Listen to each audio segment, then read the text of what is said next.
Sebanyak 330 mahasiswa baru Sekolah Tinggi Ilmu Islam dan Bahasa Arab STIBA Wahdah Islamiyah Makassar mengikuti daurah orientasi mahasiswa baru STIBA tahun akademik 1438-1439 Hijriah atau 2017-2018 Masehi.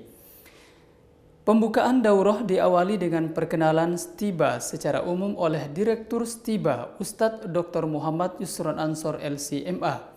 Materi kemudian dilanjutkan dengan pengenalan Ormas Wahdah Islamiyah oleh Ustadz Insinyur Iskandar Kato MSI. Inti dari materi Selain Pandang Wahdah Islamiyah adalah menjelaskan secara luas dan secara utuh bagaimana sejarah Wahdah Islamiyah, visi misi, dan secara khusus lembaga pendidikan STIBA yang diharapkan mencetak para ulama. STIBA adalah sekolah tinggi di bawah naungan Ormas Islam Wahdah Islamiyah. Daurah insya Allah akan berlangsung selama 4 hari, mulai dari hari Rabu 2 Agustus hingga hari Sabtu 5 Agustus 2017. Para peserta daurah akan mendapatkan berbagai materi-materi dan latihan yang insya Allah membuat mereka siap untuk menjalani aktivitas menuntut ilmu di kampus penghasil dai dan calon ulama tersebut.